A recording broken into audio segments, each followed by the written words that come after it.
So, so here we go. Welcome to the BOS October 5th, 2023 meeting. This meeting is being conducted remotely consistent with Governor Healy's executive order of March 12, 2023. Please note that this meeting is being recorded and that some attendees are participating by video conference. Accordingly, please be aware that other folks may be able to see you, and take care not to screen share your computer. Anything that you broadcast may be captured by the recording. As a preliminary matter, I am Bob Springer, Chair. Permit me to confirm that all members and persons participating on the agenda are present and can hear me. Members, when I call your name, please respond in the affirmative. Robin Hunt, John Jeffries. Here. Robin Hunter. Present. Members, staff, when I call your name, please respond in the affirmative. Mike Blanchard. Present. Is that it? I got everybody? In terms of staff, Mona's on. Mona, Jasmine is Yeah. on. I am here. Jasmine Farinacci. Also present. Okay, so ready. So I'm not sure who's going to speak. So when we get to the part of people speaking, I would appreciate it very much if you would introduce yourself and your position, and then we can carry on going forward.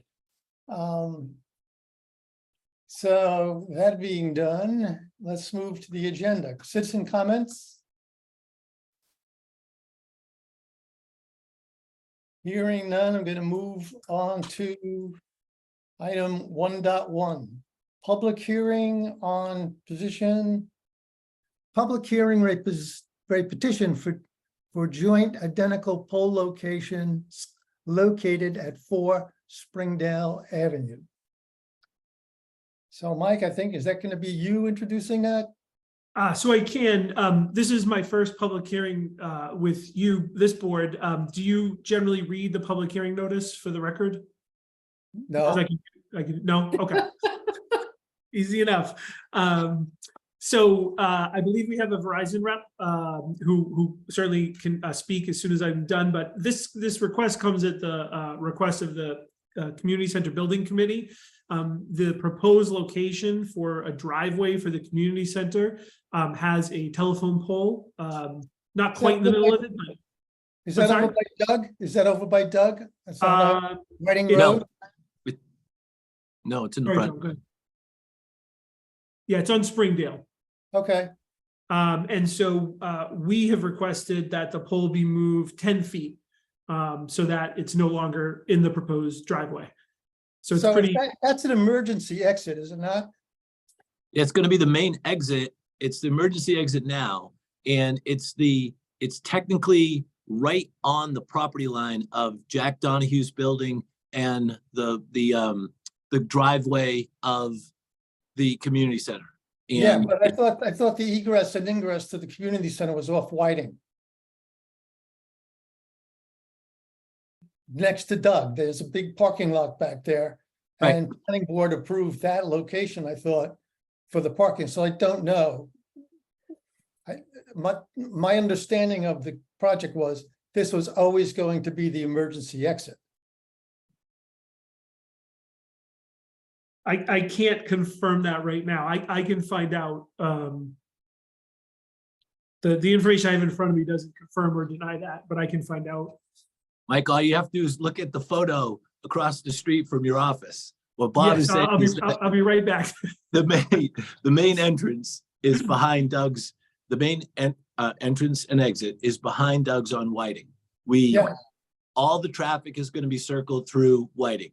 Okay. Yes, Where the pole is, the pole in discussion this evening is currently the exit, but it's not going to be the exit in the future.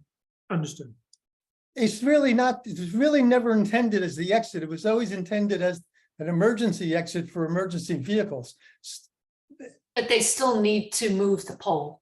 But they still need to move the pole. I just want to make sure that what we're doing is consistent with what I understand the project to be. Right. I mean, regardless of whether this is a main entrance or just an exit, it still need, and there is a plan that was part of our package. Right. So my only question is, does the whole impact detrimentally impact Jack Donahue and Jay Hughes don't own the building anymore. Patrick Corrigan owns the building now.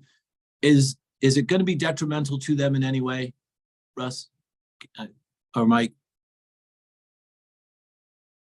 Russ, do you want to comment? Yeah, I can comment. I'm not really sure who owns the building, or I was under the impression that it was a town-sponsored project. Nothing more beyond that.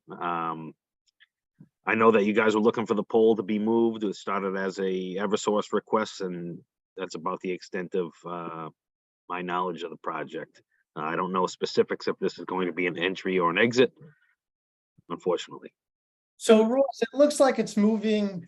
It's moving away from away those from buildings. those Yeah, buildings. right. It's moving in an easterly direction. So if you're Yes. looking at the plan, it's moving to the right, Right. away from those other properties. So it should, so John, to answer your question, it shouldn't impede, it should actually make it easier.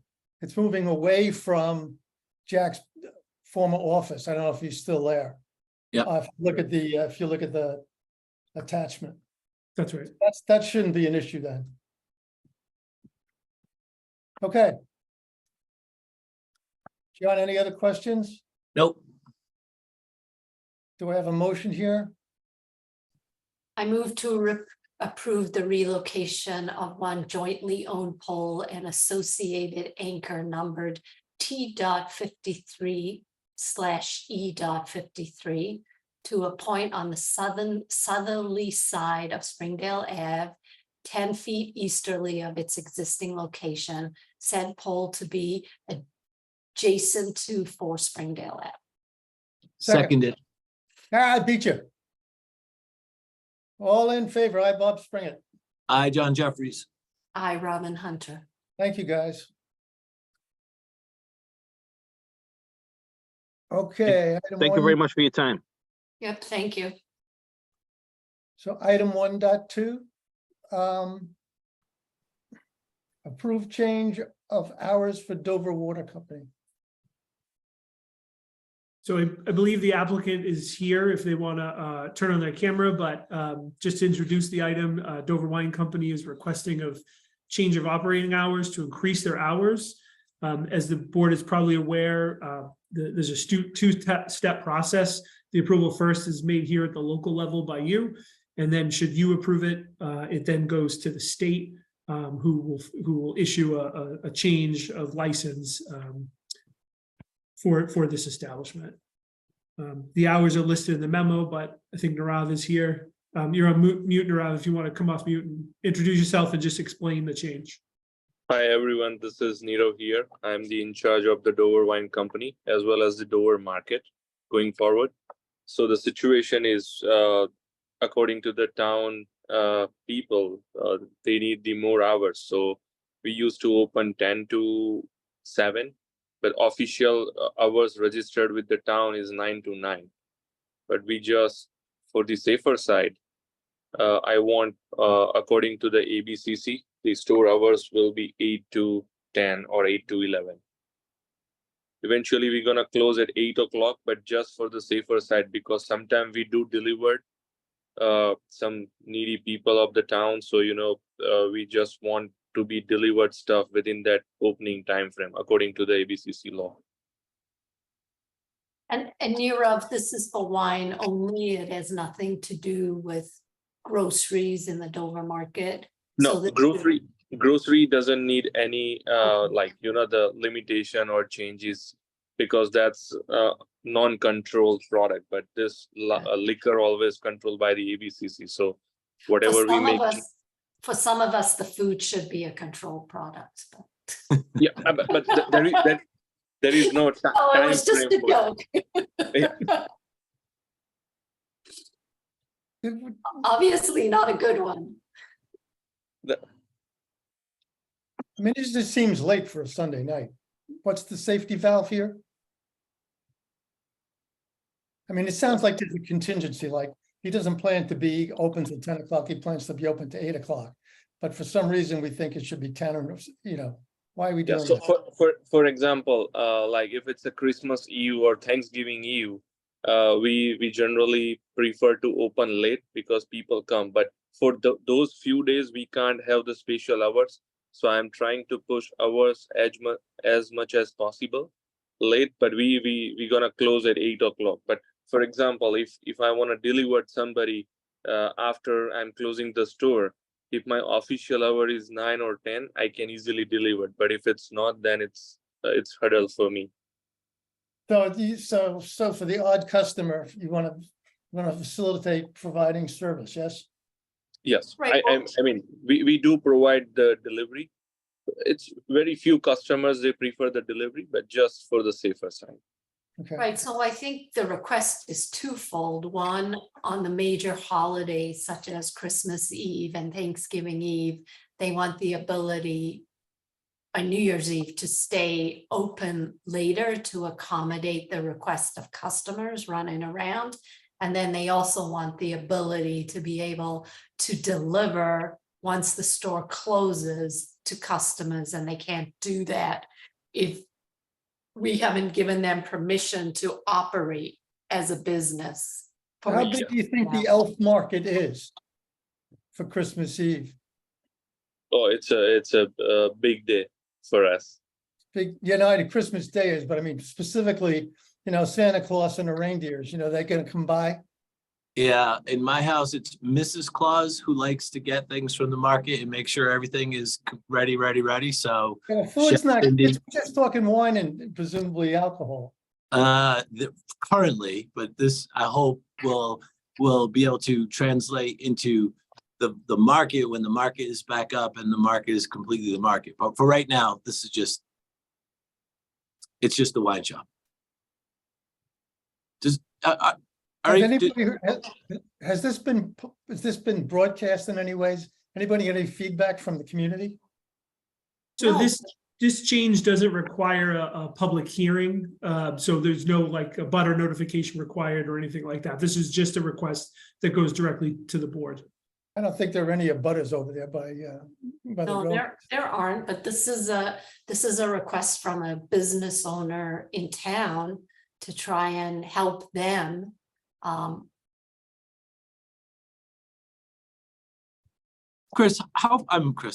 Michael, how far away is an abutter to the market? Like, what is it? Just the Springdale Village people, the people behind, or is it? There's no residents closer than. Across the tracks, John, just across the tracks, right? Yeah, it's Bobby Tosi and probably the folks on that side of the hill are the closest, and then people on Whiting Avenue are the only really close abutters. There's no house within probably 200 yards. There's the There's that meadows. whole development. There's the meadows. But it's set way back. It's probably the closest home. It's not set way back. It's just literally across the railroad tracks. But And then way back. there's the driveway, and then there are the houses. Yeah. But the houses are at least 100 yards from the driveway. No way. Absolutely not. So all I'm saying, I'm not saying no, I'm just trying to understand the lay of the land and how this works. Because if it was me living in the meadows, 10 o'clock at night on a Saturday or a Sunday would be disturbing. And I just wanted to make sure, I don't know if it's going to be disturbing to people like Janet and Barry Greenwood. Yeah, Yeah. so. Has anybody heard from any of them, Bob? So is there a compromise position here? A Take a business position. owner, right? A business owner has come to us. This is what we need to do with respect to the liquor license. You have no choice but to specify it for, that these are the hours. Is there a way for us to ensure that the store will be closed at a set time, with the exception of Christmas Eve and New Year's Eve? And that way, I believe the owners of the store can make deliveries because their license will allow them to do that, but the actual storefront will be closed. So is there a way to bridge those two things? Well, I think we do that already, Robin, because we. No, with he the- specifically, Nirov specifically said that in order for him to be able to operate, the license needs to have these times. that- And That's to what I was be about to able to say. make deliveries, he wants to be able to make. The deliveries. license, I think we do something similar already with the license for the Legion. The license for the Legion allows them to operate and serve up until, I believe, 11:30. But in almost every case, the Legion is closed by 9 o'clock. So I think we have that sort of time frame already. And Michael, maybe you can. Yeah, so to answer the question, I think Robin and John are both correct. So these are the maximum hours they can operate, and that is what the license is for. There is no way, the state doesn't allow you to limit that. So if Nirav wanted to stay open every Sunday till 10 p.m., technically he could. I think, like the Legion, there's probably just a verbal agreement that they don't open that late except on special occasions.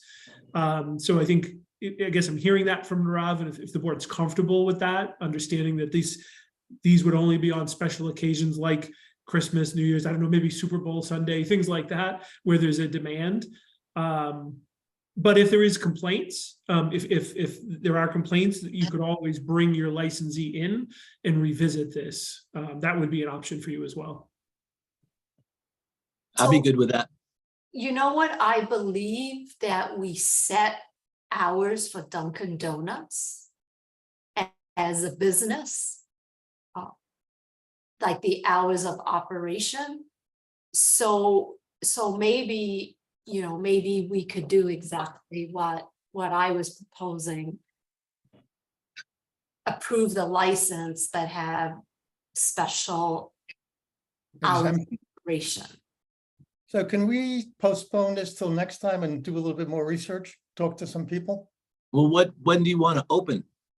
Nari, I mean- when do you want? We open already. We operating liquor store, and we not doing more than what limit. My operation is 8 to 8 right now, and I can even not survive there after 8, because after 8 there is no footprint from customer side. So So- Christmas or the stuff doesn't fall between now and Halloween. So the Yep. next month is the 19th, right?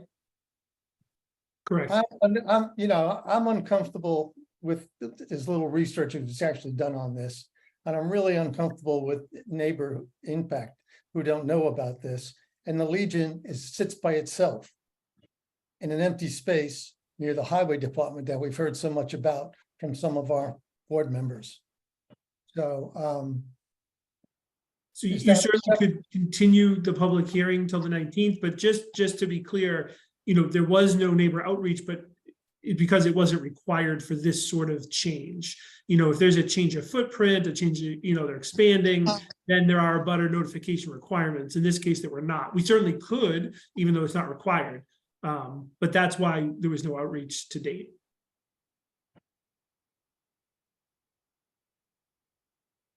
I clearly have sympathies for the business guy who's trying to make a living.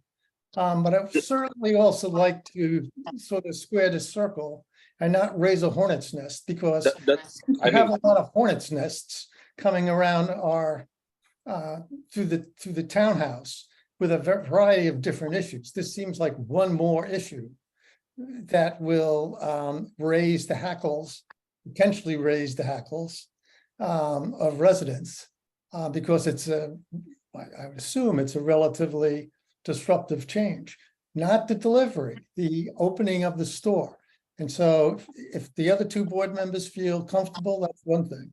I do not. So if I agree. I personally do not have an issue with this, because I would like to support business owners. I would, however, like to be able to get something more than, yeah, I promise we won't open until, we'll only open late on certain nights. the store. So if we could have a side agreement on the hours of operation of the actual store, I would be very comfortable approving this. I would support that. Same. How does that happen? Michael, I think you have that conversation and you hammer out the hours and then bring it to us and we approve it. Yeah, And we we could can ask hammer up legal the, counsel. yeah, we could hammer up the day-to-day hours and then perhaps a list of days that would be That's special right. days. Potentially deductions. Right, and if Nirav finds that there are other days that he would like to have the store open longer, then he just comes to the board and we have a discussion, just like we did tonight. Sure, that's good to me. Right, I mean, we very much appreciate that the market is open Yeah. and we wish you much success, and we want to Thank you. work with you to try Thank and make it a viable entity. Okay, Thank what's the you. next steps? Yeah, we So- want you to open right away because some of us are starving to death now that Chef Cindy is not preparing us food. Believe me or not, I just text Cindy before we start this meeting. And I said, hundreds of people missing your food. I would love to bring you back, but she is on vacation with her family. So let's see. I'm still trying to bring her back. That's Thank you. great. That's good news, Nirav. So Thank can you we- for doing this. Can we Oh, yeah. approve this pending side letter? Yeah, I'm comfortable with that, and we'll let Mike handle it. All right, I move to approve Dover Wine Company's request to change Dover Wine's operating hours, subject to the modifications suggested by the board at this meeting.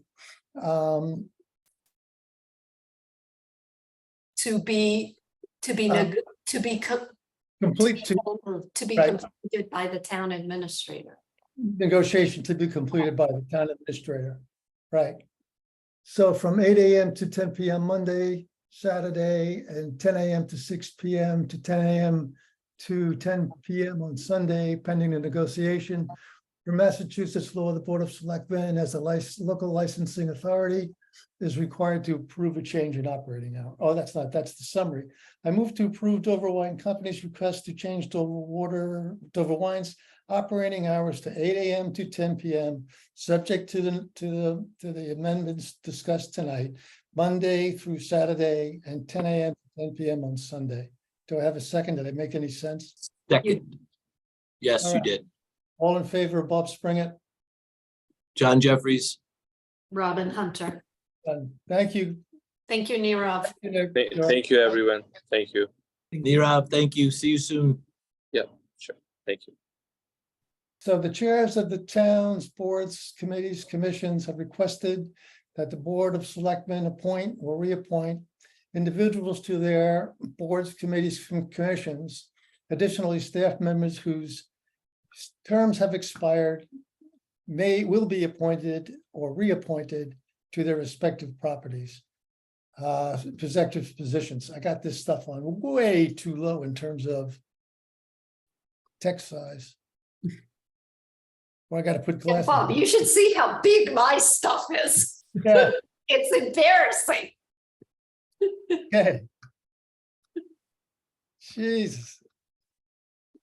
I thought I moved. Yeah, Mona, can you make the font bigger, maybe? I can do it here. I will do that. It's just Rona. that, Explain to them what these are. yeah, I have Oh, those. I love it, John. I moved to a That's point. a big one. I move to appoint Council on Aging Associate Member Cindy Holmes as a full member to fill the unexpired term of Camille Johnson, ending on June 30th, 2025. Is Camille stepping down as chair? She was chair, no? Janet's here, she could tell us. Yeah, Janet's here, but I believe she was an associate member. This will move her to become a full member. No, you're talking about Cindy now, right? I was wondering if that was Camille's term up. Janet's about to tell you. Okay. Camille moved out of town, Bob. She joined the so- guys from Maine, Bob and No, Dave. they moved to a neighboring town, but she's still volunteering and helping us, which is good. That's good. That's great. Wow. I move to appoint Joseph Doyle as the local building inspector for a term ending on June 30th, 2024. Need a second. Second, All in favor, aye, Bob Springett. I, John Jeffries. I, Robin Hunter. Okay, item number 1.4, Selectmen. Board members will provide updates on various items, projects, and initiatives. Police Chief Search, Mr. Jeffries. The police chief search candidates are now 4. We Okay, have 4 finalists, which will begin being interviewed by the board, by the committee, by Russ and 2 other chiefs first, and then myself, Russ, and 2 other chiefs, beginning on the 27th of October. We had to get a day where you give enough of the candidates time to schedule a very full day. So that was a bit of that's problematic to get 4 people a day for 4 people to do anything. So to try to schedule a dozen people in a day is really hard. So we met last week. We are very excited about where we are right now. This is really the final stretch of the process. Additionally, I'd just like to say that I know that Robin and Michael have met with acting chief Todd Wilcox on items. I have as well.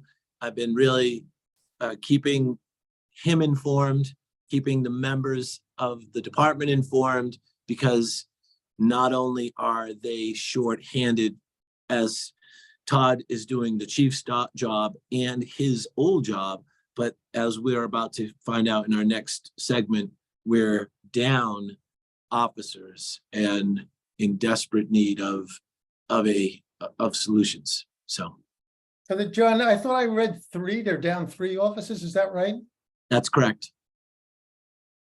Yeah, That's- as a matter of fact, they're to the point, Bob, where there has to be a sergeant on duty, and the sergeant on duty, in the case of Sergeant Wilcox, acting Chief Wilcox, you have to have a sergeant on duty, and then if that sergeant, it needs to work a double or a double one day, that person could be on duty the very next day. So it's really. Bob, we were thinking of deputizing you. Oh, man, you don't want to give me a gun, I'm telling you. Water gun, I'm good with water guns. Just for the board's benefit and any public that might be listening, this is not a Dover problem per se. This is across the state. Yep. Everywhere. So I don't want the people to think what's going on in Dover's police. It's a problem across the Commonwealth, across the country. So, And Mike, it's because of right, Mike? It's because of Robin. it's because of a change in policy that came down from the state level where they said you could no longer have Like part-time. temporary or part-time, yeah. Yeah, that's certainly part of it, and particularly a lot of communities used auxiliary or part-time to Right. fill details, so that's really hard to fill details. In terms of just permanent full-time officers, there's just less candidates. A lot of people have left the field, and it used to be you take the test and you'd be lucky if you got an interview.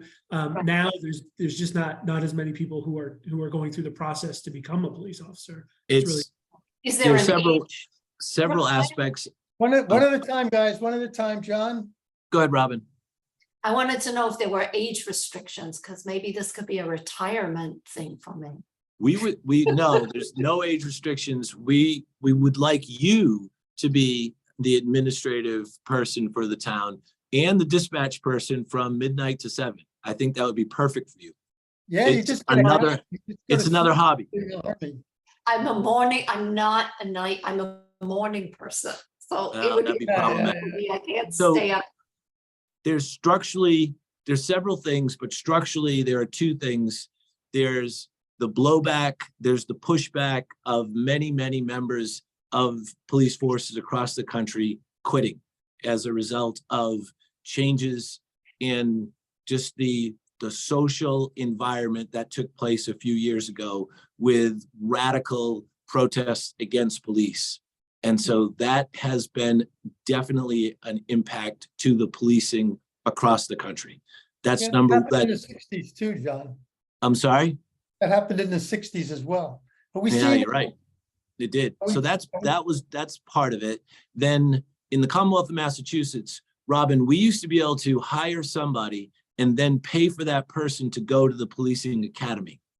We can't do that anymore. You have to be academy trained.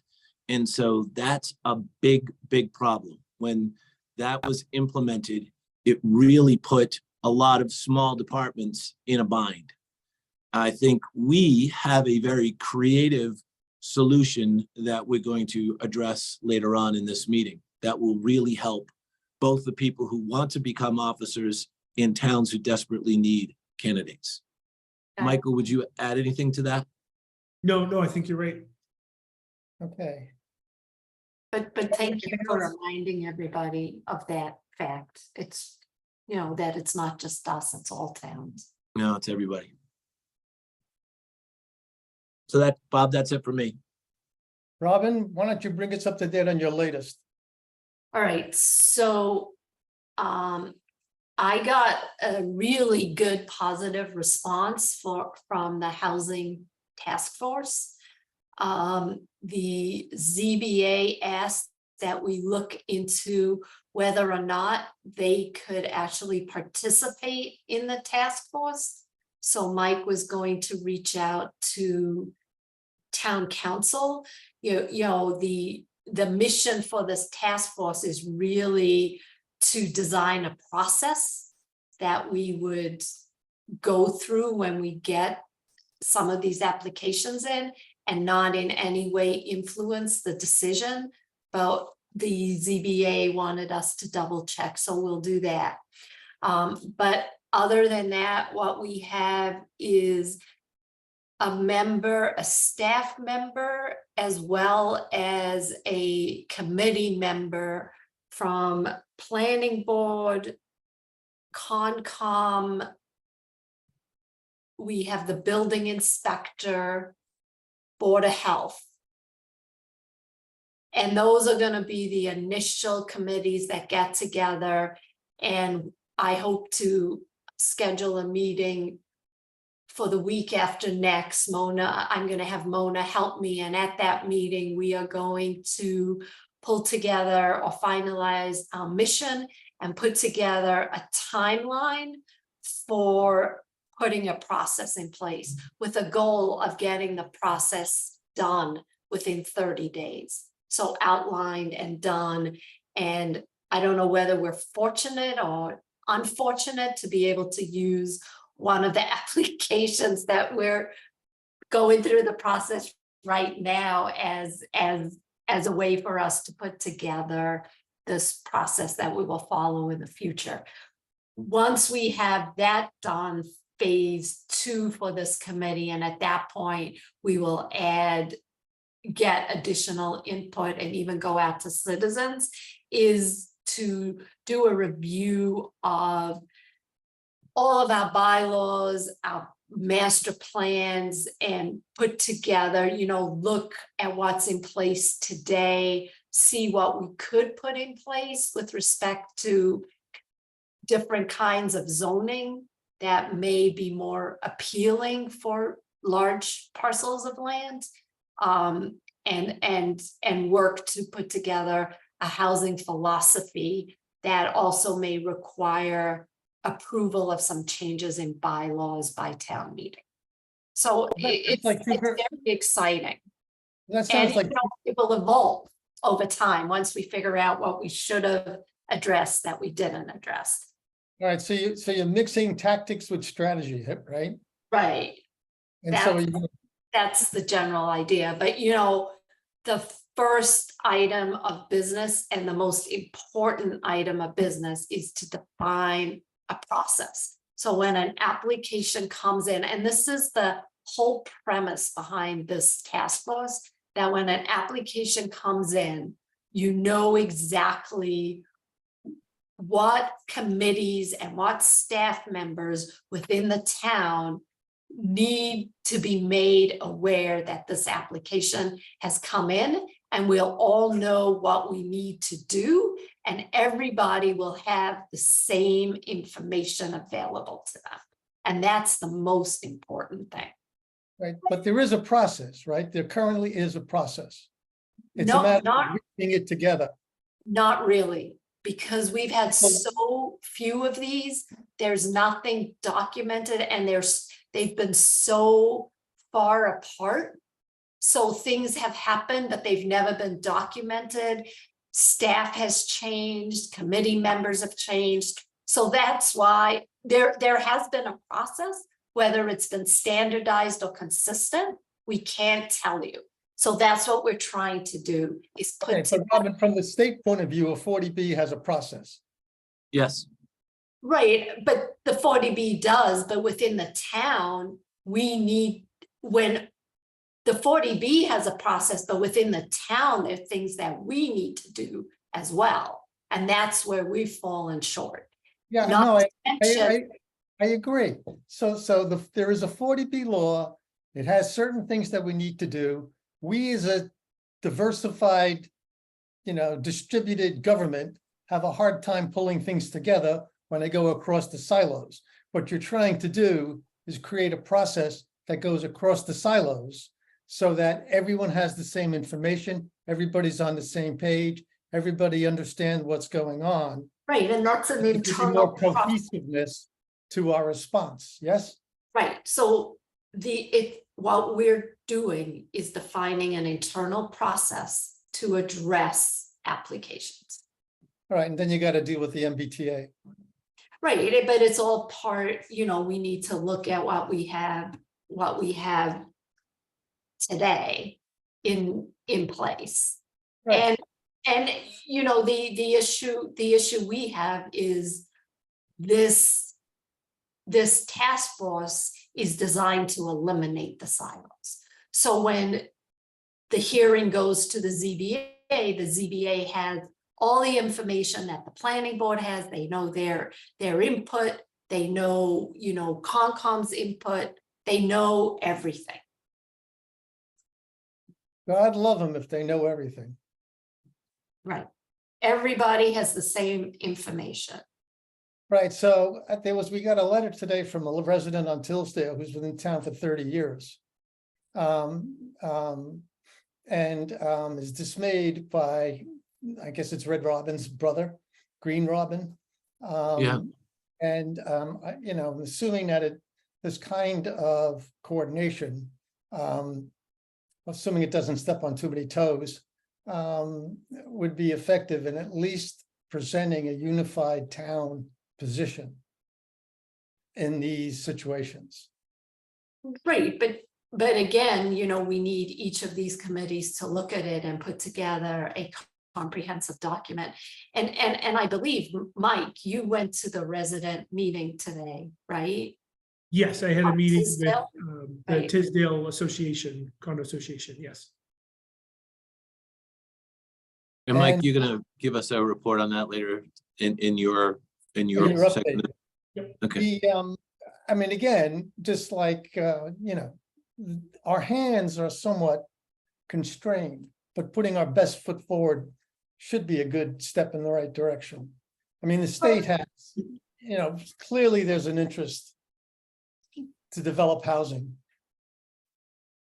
well, part of that, Bob, is being slammed down your throat. Part of it is, how do you get your taxpayers to understand that we have to be able to react and respond? We have to be able to do the things that we can do.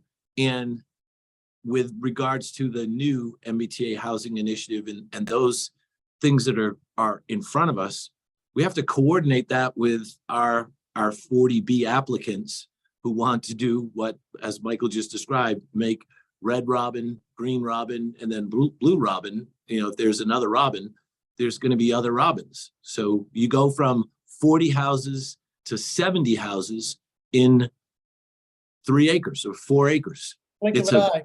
it's a very dense, it's going to be an incredibly dense area from where there was no density. So I can see that the people on Tisdale are going to be furious. The people on Draper are going to be also furious, as are anybody on the abutting streets. So Tubrek, it affects that whole neighborhood, and they should be outraged.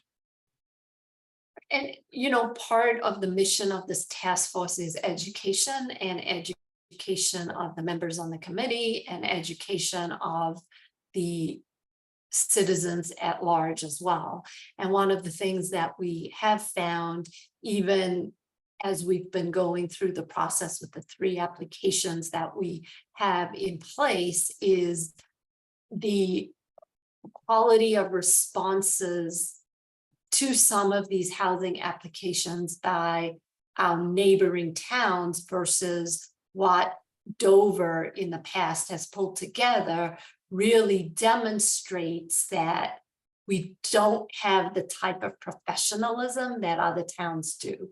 And I think, you know, that's what we're trying to do.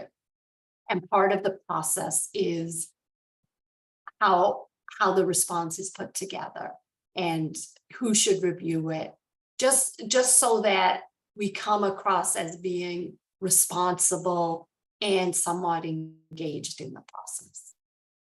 No, I think that's right. That's why I was focused a little bit on the tactics versus strategy, because you're going to be in the tactical mode for a little bit, and strategy is going to take much longer. By the way, I thought the article on water was well done. So, you know, that I am really excited because, Mike, you don't know this, but many moons ago, when I was on long range planning, I tried to get a housing sort of process and plan to be the next thing that they worked on, and there wasn't a whole lot of interest to do that. And again, there weren't any of these applications, and now we have 3 that we're dealing with at once. Yeah, So- 4. It's the existing red robin, blue robin, Trout Brook, and potentially Junction Road. So there's I'm afraid the technically horse has 4. left the barn, guys, but anyway. Yeah. Yeah. But the last threat was almost 7 years ago with 46 Springdale. So it's been a long time since we've had to really seriously understand what the impact of a lot of a high density housing area would be. And my last comment is, we want to put ourselves in a position where we're proactive and not reactive. Yep. Agreed. Okay. Thank you. So the Investment Advisory Working Group. I see your name again, Mrs. Hunter. Right, I did not know that I thought Mr. Jeffries was in charge of it. So did I. Mr. Jeffrey, so we will discuss that Are because you there's, responsible for this, John? Mr. I do Haviland, see- no. Mr. Haviland and I have had conversations with others, but why don't you continue and we'll segue where needed. All right, so here's my last memory was, you guys were going to put together, we're going to advertise for people who were interested in working on this Yes. issue. That was sort of go to the website, which I think it did. I And mean, then right, because we've gotten volunteers, including Mr. Haviland. Right, and then we were going to presumably screen the applicants and ultimately make a recommendation to the board for whether it's 3 or 5 people to work on this particular project. Is that Right. what we are? And I thought we agreed that before we posted it, we would do a similar sort of a committee approach where we would post it, solicit interest, get some feedback, and then come back and make recommendations. Yeah, I think that's where we wound up. So that's, Right, and we've started to get volunteers already. okay. So John, are you the guy going to drive the bus? I am happy to drive the bus. I have identified people can share those people with the board. I think we should again wait and see if there are people that have come to the board, but Yeah, we should follow the process that we Yeah. basically set. That'd be, So maybe the next meeting, we have gotten a couple of people Mm. express their interest. So. Dave, And would again, you add anything to that? excuse me? I think you covered it. It's getting a good group of people together to go through the policies and find out if there are any communication lapses and similar items, and then make recommendations to fix them. Right, but it's got to start with us, right? Correct. We got to make sure that, I mean, like I said to in the past, what we tend to do is something comes in front of the board, like renewal of a contract with an investment advisor, and we invariably talk about it a little bit. And then at the end of that, we make a motion to assign to the town administrator the authority to complete the contract. So if there are issues around contract, it's in-house. It's not third party. And we need to make sure that we understand how our process works, as well as how the investment advisor's process works, so that when we sign contracts with people, we all know what the heck's going on. Absolutely. And Totally. most of this appears to be communication on both sides. Yeah, My best guess, that's what the committee is going to find out. okay, that's good. All right, And Bob, one of the things that I think just want to add to that with the conversation Dave and I have had and with the potential of bringing others is all of the things that we do with contracts are completely transparent with providers, from trees to pavement to sand to salt to the literally the people who, all of the vendors that we have in the town. There are many vendors that have been brought to our attention that we had no knowledge of. So we're trying to also go back and make sure, how did these things happen? And are there in place things that should have been in place from the very beginning of Yeah, these we agree. relationships? we agree, John, but what I'm pointing out is we need to make sure that we understand how this happened. And Dave, I think, covered it pretty well. I think you've covered it pretty well. And I'm not absolving the board for sort of handing something off to a town administrator 25 years ago and forgetting about it. I thought the board, that the committee would then come back and report to you as the Board of Selectmen and Yes. share the information. That's Yeah. exactly right. That's exactly correct.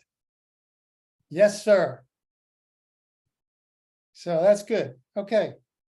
Looks like up, and there was so we have this issue of onboarding for people. The TA, the ATA, our personnel hire, and our treasurer. And it's not one of the things that we've actually focused on or done particularly well, as far as I can tell. And so I talked with Mike yesterday about putting together a similar type of organization that can look at the onboarding, take a look and see if there is sort of best practices, and then decide together and ultimately present to the board what we think we should be doing around onboarding. And so the simplest 4 factors that one should consider when onboarding are the people who are being recruited and hired. The organization's culture plays big in this particular role. And then you identify tasks that the individual is theoretically responsible for, and ultimately milestones. And so, since I'm in the bus driving mood, I was wondering if Robin, our HR folk. That was going to be my suggestion. We have an HR professional and she can look at best practices in other towns and help us with this. Yeah, I thought Robin with an I. Right. Would be the person to drive the bus. I wanted to make sure Mike was comfortable with that. Yes, no, I think that's a perfect role for her. Absolutely. That's why we brought her on board. Right, so if Robin, if you'd like a designated Board of Selectmen representative, I can work with Robin on that, because I That have seems to be, much seems to be experience. me, What? seems to be me. Okay, well, You already have two things, right? no, I have one. And it's a big thing. I expect Robin as the professional to do the heavy lifting. Yeah. Me too. We'll see what happens. I'm gonna skip upcoming agendas because I want to finish my BOS updates. Then I'll go back to that particular discussion item. So under BOS updates, the 3 to 5 BOS member committee will re-engage in this month. They took the summer off. They had homework assignments, but Kate told me she wasn't sure everybody did their homework. But that's supposed to get engaged shortly. We had the town meeting planning group. It's been Felicia and Dave, Jim, occasionally me, been looking at how to streamline town meeting. And the last piece of work that was done was really nice. They put together a sponsors set of requirements or guidelines for warrant article sponsors who had to follow step by step over the roughly two and a half months that this process happens. And I thought it was sympathetic to the uninitiated. It was detailed, it was specific, and I hope it has the impact that we all hope, which is we don't waste volunteer time on silly things. So Dave played a good big role in that. Appreciate him, Felicia, and I'm assuming Jim, and consider that a done deal. Dave, do we have to get that approved by Nina, or is it a policy of the board? Did you ever be able to figure that out? I have not. The way it's envisioned, it's a suggested procedure that everyone follows. So, and the Board of Selectmen is at the bottom. So I think that maybe if you shared that with your colleagues and then just vote on it, it sets it in motion, and then we can use it this season or for this town meeting. Okay, I thought we were waiting. I thought we were waiting for either Jim to opine or Nina to opine. I'll send it out tomorrow. No, the input came from Warrant Committee, Capital Budget Committee, Jim, Felicia. Okay, all right, so we covered all the bases. So everyone has seen it, and everyone is thinks it's ready to go. Okay, DCC is a meeting next week. I don't really have an update on that, except that the 71 building is looking a little airier than it used to. And some of the old gym area in the back along Whiting is also exposed. So progress is obviously continuing. Mike, were you able to find out anything about the asbestos? I was. So the question the board had was the number that was out there is about $250,000 if that for the change order, and that is indeed above what 188 in the budget. No, so it'd be whatever that number is, and it could be upwards of 250 is the full amount of the change order. When that comes before you, they'll certainly be able to provide more details, but basically there were several suspect asbestos materials that had not been previously tested. And testing did find additional asbestos in gasket material in the boilers. There was some corkboard adhesive. So, when you pull down the corkboard behind it, and some other paint and caulking material at the windows. And so that was quite a extensive amount of work. It was complicated with the boiler abatement, and that resulted in a large change order. So again, that'll be coming before you, and they'll be able to provide more details, but I did research that after the last meeting and did want to report that out. Thank So you. Mike, Bob, if I may, how do you miss $250,000 worth of asbestos when we had, particular line item? I'm sorry, Bob? It's another 50% override. Yeah, but it's significant, and you think about that 50% overage on one line item, and we have had. I think we did this 3 times. I think we had the subcontractor bids 3 separate times. Is that right? But Bob, it was at least 3, right? Listen, this is best, I said last time, we've been warned about this since 2018. And we hired these people specifically to find the asbestos. The fact that they found half or less than half is not an encouraging sign. So do we have any recourse? So again, I will defer to our owner's project manager to provide you some more details, but as I understand it, some of the material wasn't accessible. So during some of the previous testing, the building was occupied. A lot of the cost was the complexity of the boiler abatement. And some of that asbestos was in gaskets and portions of the boiler as they started to remove it. So again, I'm not an asbestos expert, but as I understand it, those weren't tested because the boiler was in use. They weren't taking the boiler apart when they did the testing. And I don't have a breakdown, but I believe a large amount of that cost was related to the boiler itself. Well, maybe we should get that, Mike. Yeah, no, they will be in before you to present before you vote. And then, Mike, I'd also like to know, what leverage do we have? What happens to the next item that goes 50% over budget? How do we address this? There's got to be some. At some point, it's a fixed contract. You use up the contingency, then presumably the builder has to eat it.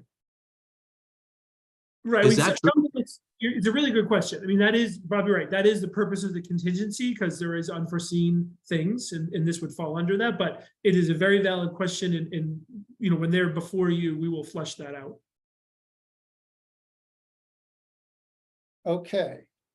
So we've been running this warrant working group for a couple of, maybe 6 weeks or something like that.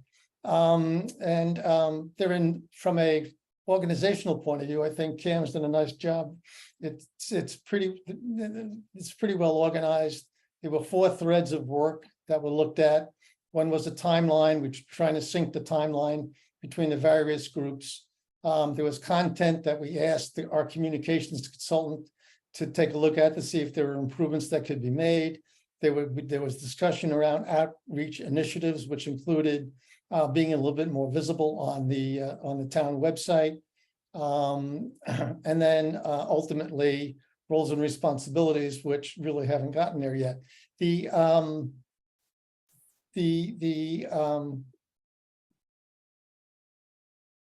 issues with outreach, I would make sure that we encourage. Website's not an easy thing to navigate. And so I've suggested to Cam that, he identifies, working with you, Mike, people who should be his contacts who work on the website, so we can put up something similar to what Ford did, with the Carroll Community Project page and updates. They need to be onboarded on how to use the website effectively. So that should be something. Last night they pushed the meeting to next, like early November. I think they have work to be done, or they should be considering work that needs to be done in October, to sort of straighten out some of these things that they were not using and don't seem particularly well versed in, including social media. So they're going to need a roadmap of some sort, at least to get them going. And I like that. Hopefully they could get that done so that when the gun goes off in November, they're ready.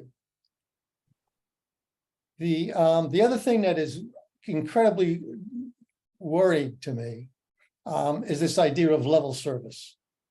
In their budget guidance letter, they're talking about a level service budget. Well, let me tell you what level service budget does. Level service pushes up costs and stagnates the town. And if you want to take a look at the growth of the operating budget from 2020 to 2020 from 2010 to 2020, or 2000 to 2020, during a period where inflation ran at 2%, according to the Social Security Index, and our budget went up twice the inflation rate.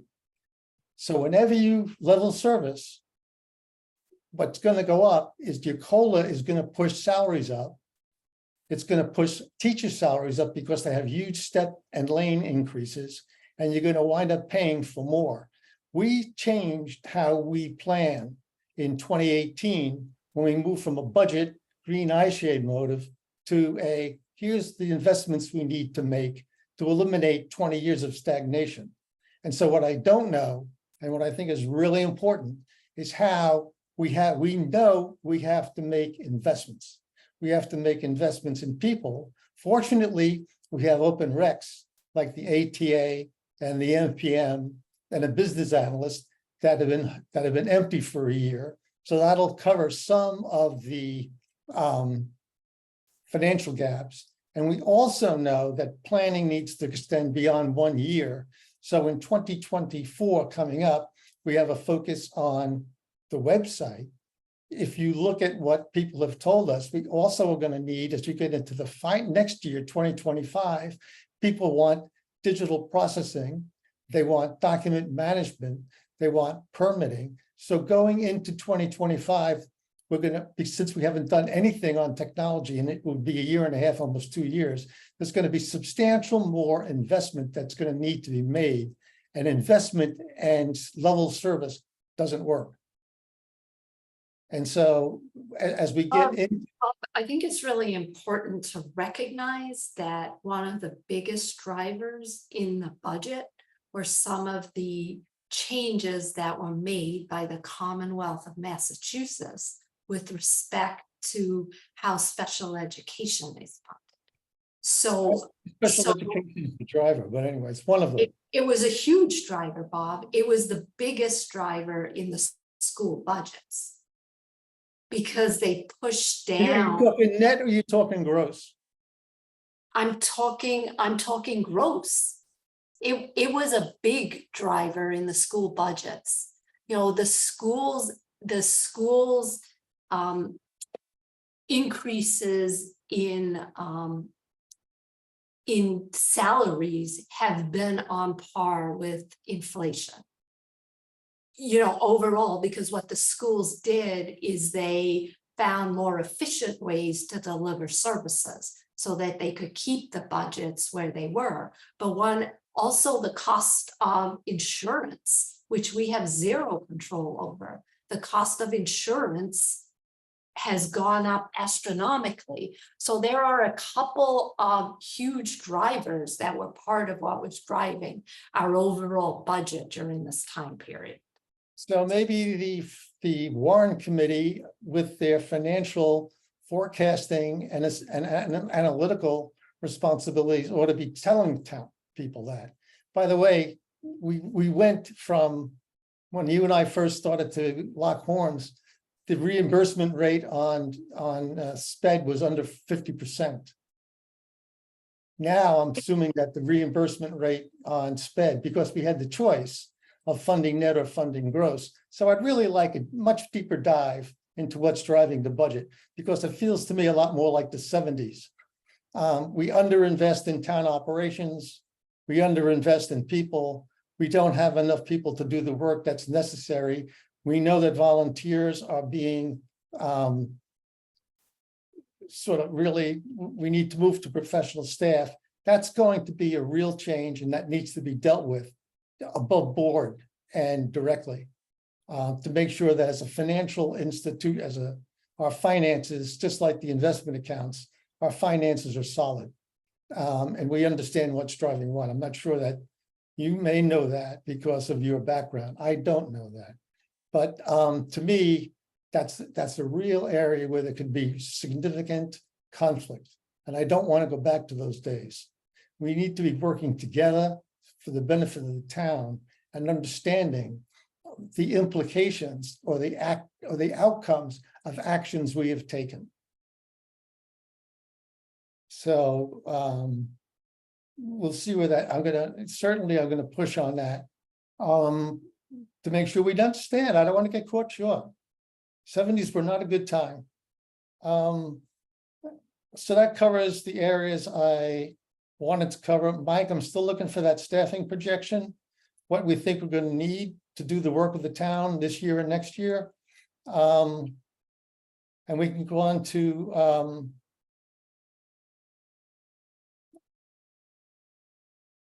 I didn't see anything on any of the agendas going forward. I thought they were okay. Does anybody have anything? I do think there is one Board of Selectmen update regarding the roles and responsibilities of the board. The document was sent out. Oh, to the- yeah. Why don't you talk about that?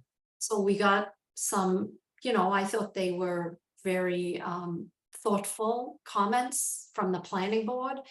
And I had a similar conversation with the Board of Health. So I think what I'll do is take the roles and responsibilities and just try and tweak some of the wording. Actually, the planning board was very helpful in making suggestions. She was So- always a good editor. She was one of my. So first I editors. appreciate that, but I I'll don't go know. back through it and redline the document and send it out for the rest of us. And, I really encourage other boards and committees, if they want to talk about what we were trying to do here, or if they have some suggestions. I explained to somebody that this was version number 7. So Oh, no.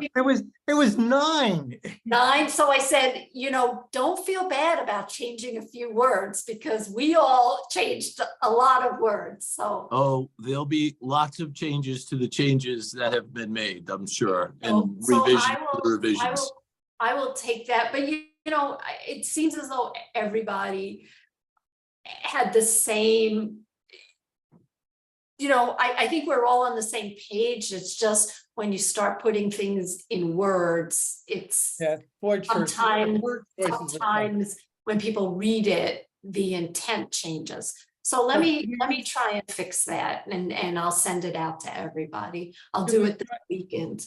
Listen, Robin, you got to watch your workload, right? We have a communications consultant. Should we use him or her? Oh, sure, that's an excellent idea. I'll send it. I've worked with him before. He's been great. Tom? Okay. I'll send it Just back. that'll give us a fresh view. You know what I mean? No, that's an excellent idea, because I do have preconceived ideas. So let me do that. No, I never knew that about you. Yeah, imagine that. Robin, you have What a preconceived ideas. surprise. Shocking. Everybody does. When you read Ex- things, you read them based upon what you want it to say. Oh, exactly. Robin, you took the words right out of my mouth. I think that everybody will edit it through their own lens to say, don't forget whatever it is, what's important to them. And there's Oh, the that's an common- excellent idea, having the consultant who has no skin in the game. No Take up skin. the- right. Fresh eyes. But don't also remember, we don't want to dilute anything, and we want to make it also consistent that it's a broad-based document. It's not intended to drill down specifically to operating groups that are under the boards or in their own, maybe in their own silo, to use Bob's word.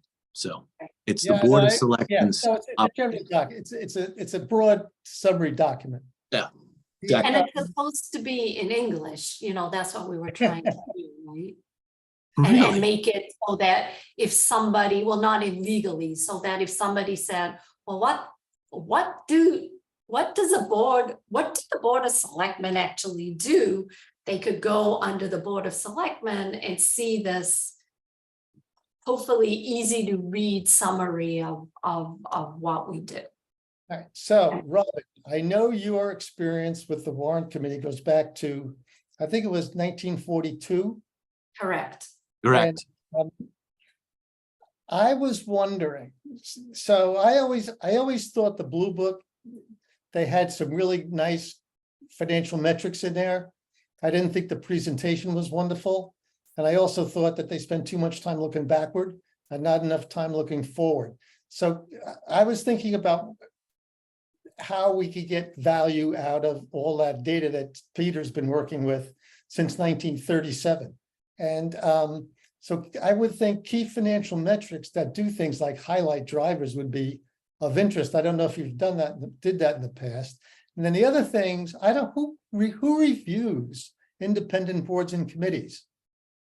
Their budgets and goals, anybody? Well, they all present they're given guidance.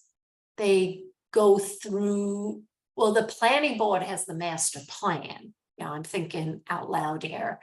And everything always went through the warrant committee, as part of the budget process. That's what the warrant committee did. Is that Right, what the happened? warrant committee, literally, Michael and I went back 2 weeks ago. We got the warrant committee handbook. Imagine that. And we literally reread the warrant committee handbook of the town of Dover. And Robin, that's exactly what they're supposed to do. Make those presentations to the Board of Selectmen. And in an article or page number 1 or number 2, it literally says the Board of Selectmen does not have to agree with the warrant committee, but that's what gets presented to town in the town budget at the town meeting. So warrant committee has that charge, and the Board of Selectmen then is responsible for the implementation. Yeah, Mike, John, is that- my problem with that is it's old thinking. Is No, literally seriously, their handbook. Seriously, I don't care what the handbook says. It's what actually works in real world that matters. And like I tried to say earlier, we have moved from a green eye shade, thump the number approach with the sleeve roll up to planning. When you plan, you're looking forward. When you budget, you're looking backward. And that makes no sense. And so what the other thing that's bad is they don't want to set up a system that is you don't want it to be negative. Remember all the fights about free cash? I don't want to go back to those days. We're one town. We need to agree on goals and priorities, and we need to invest where we need to invest. And forget about the damn handbook. The 2018 changes came from the 2017 free cash task force that we established my first year, very first year, 100 years ago as my first chairman. So that's literally when we did that. Yep. So anyway, you're right. And then the other thing that I think probably gets short shrift is some of the more complex warrant articles that people bring to town meeting. I always thought that that warrant did a nice overview and did a nice presentation on complex. Now, obviously, the presenter has responsibility, but the warrant committee should also have a strong voice on some of those issues. Anyway, that's just an aside. Any changes to the agendas that Mike put together?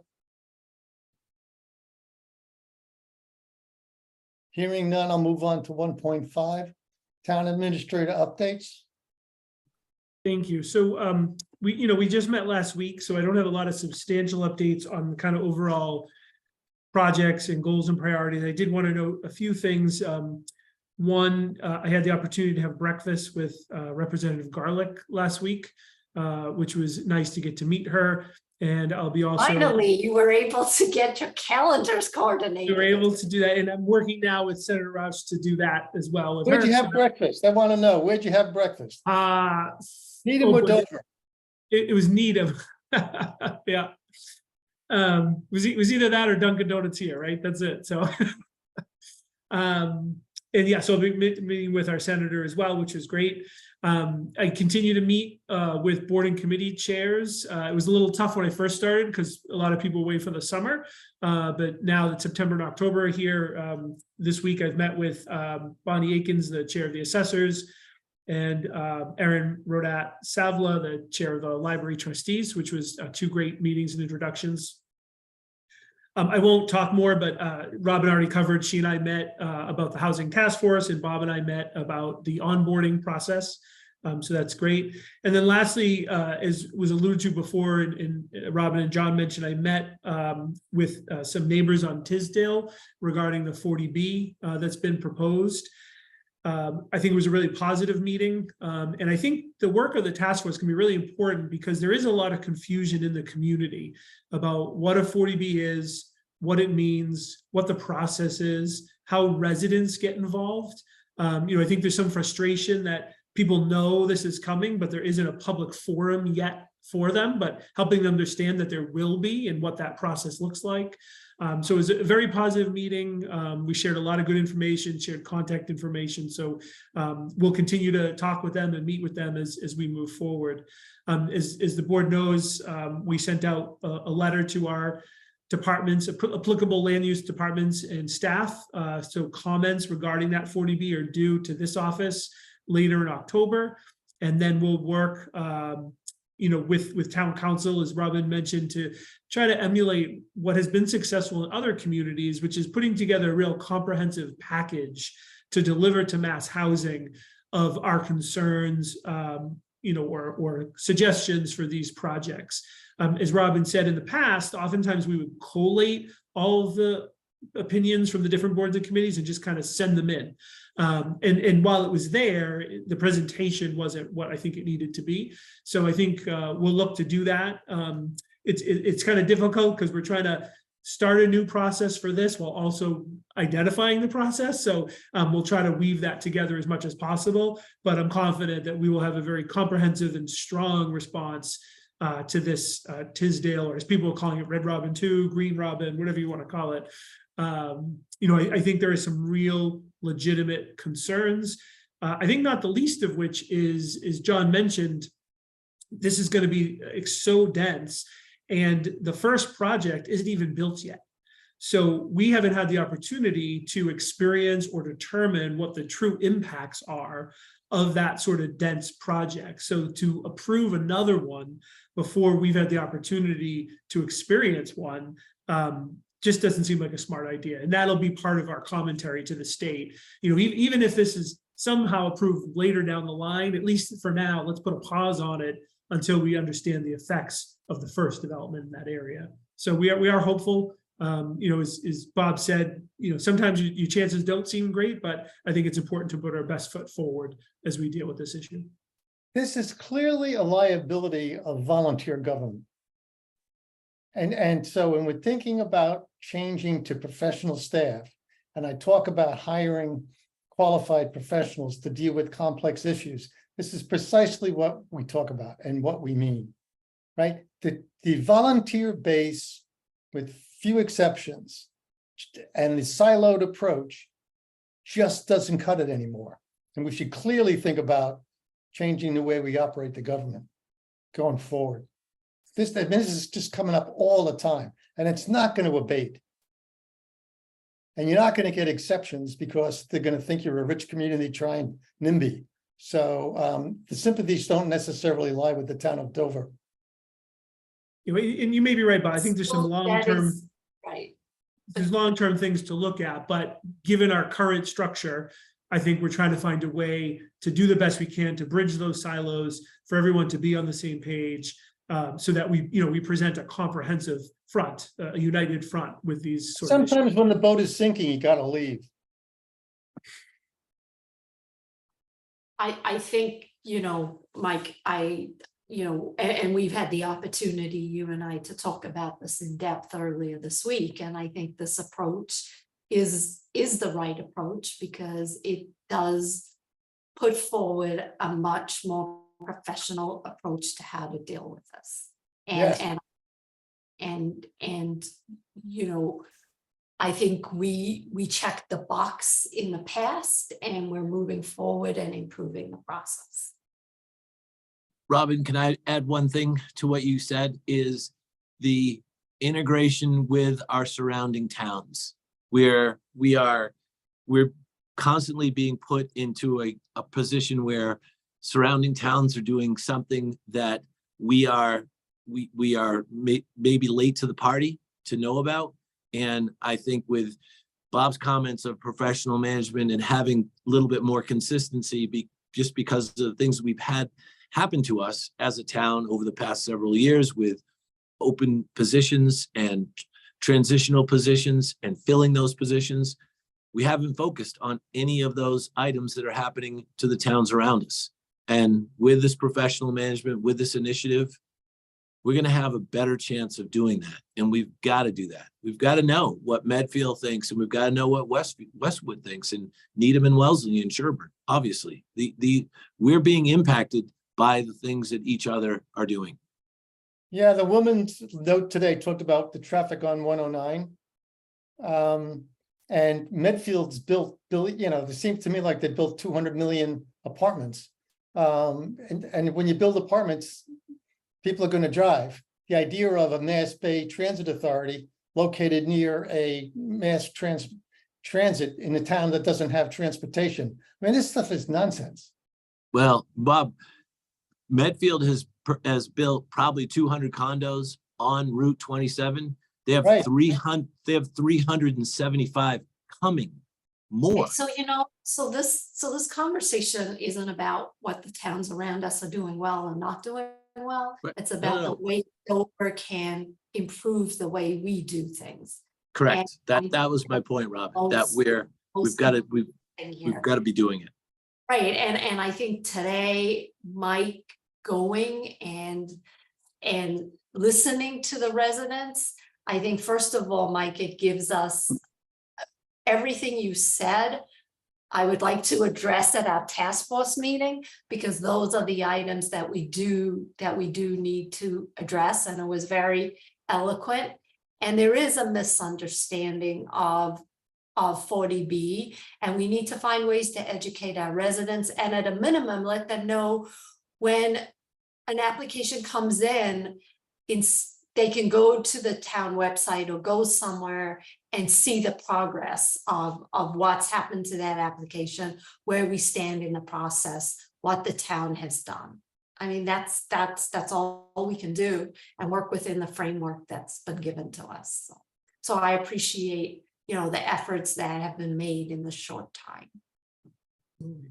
And as I said before, I'm energized with the housing task force, and I know Jasmine has ideas, and I was extremely pleased with the positive response that we got from everybody. So, and that's the most important thing. Everybody wants to do something.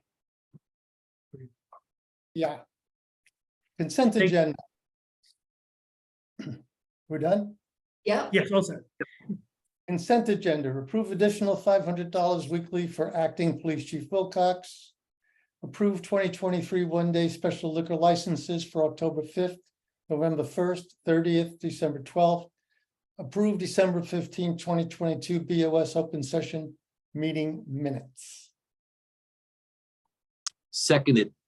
All in favor, aye, Bob Springett. I, John Jeffries. Hi, Robin Hunter. So there is not a click in for the next meeting, right? So we're trying something a little new. What we would ask is you make a motion to enter executive session. We will then be able to, Mona and I can work to clear the room so that the board gets to stay here. We'll shut off the Facebook sharing just to try to make it a little more simple for the board, so we don't have to end and leave. So if you want to make a motion to enter an executive session, not to return to open session per the agenda, and then we can work. We'll just pause for a minute while we. So moved that on that motion, and I think we have to do a roll call vote, right? Right, Yes. so they were actually kind enough. Do you want me to read the motion? I'm trying to find it where it is. I have it memorized. We do it on every.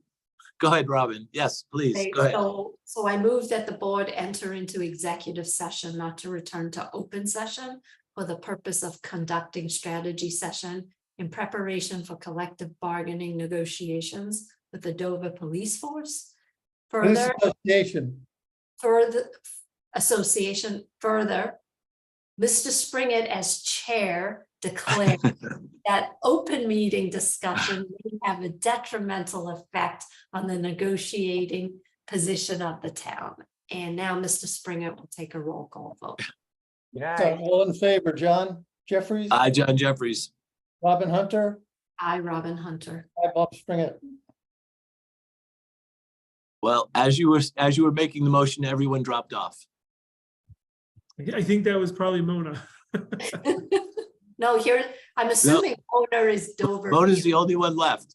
Yeah, so we're gonna wait a minute because Anybody need to take a break, please do it now. No, I think this is very, very quick in terms of what we need to do. so Mona, it looks like you shut off Facebook.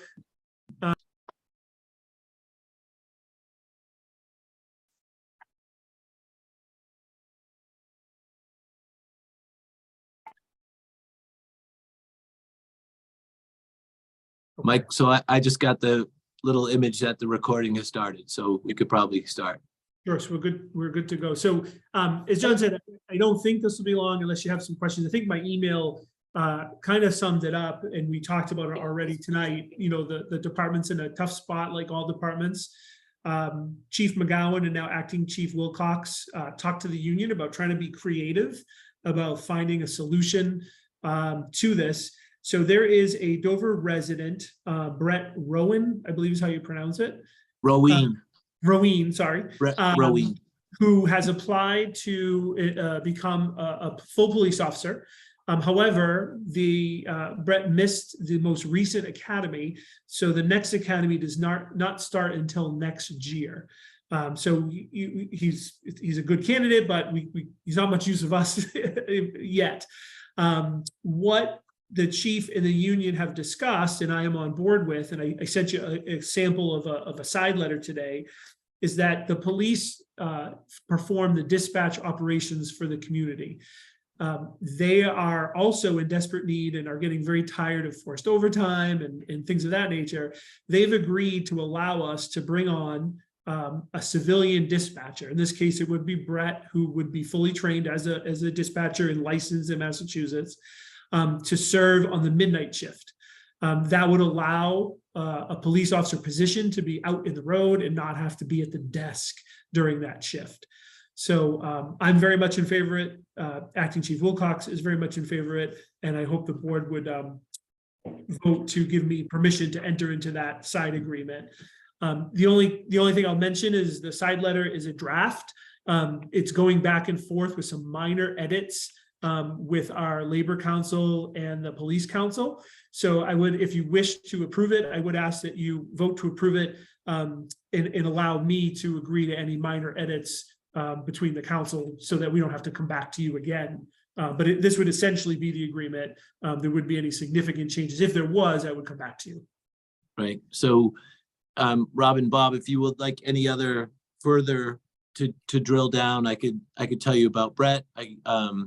I can tell you also that Kevin. It seems like a no-brainer, John. This seems like a I know, this seems definitely, this is a great solution. But also Jordan and Kevin and I have also talked about it as it pertains to collective bargaining and the contract, and Jordan's on board, Kevin's on board, Todd Wilcox is on board, and we're all on the same page. It's just, as Michael said, they're wordsmithing a couple of things just so it's consistent with other items that won't run afoul of collective bargaining. Michael, is that pretty?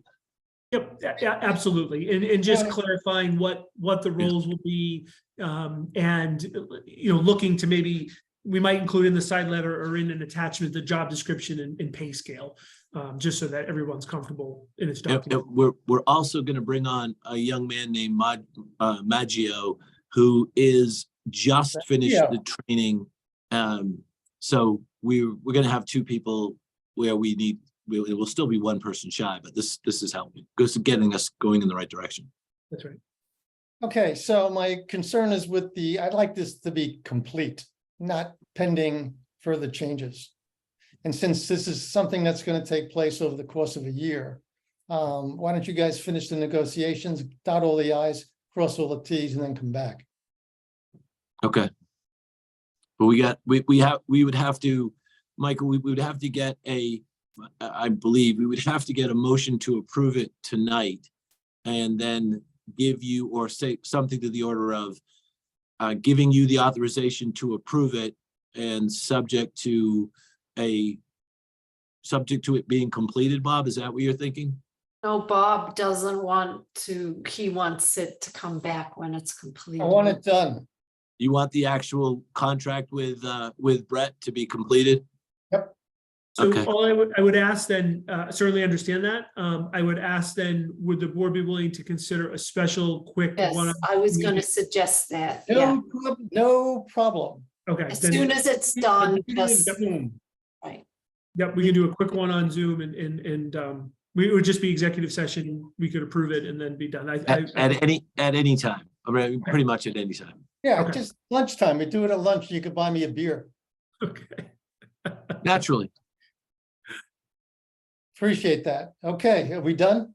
And then the only other thing, and again, if we have a special one-off meeting, you just approved $500 stipend weekly for Acting Chief Wilcox for his additional duties, which is great.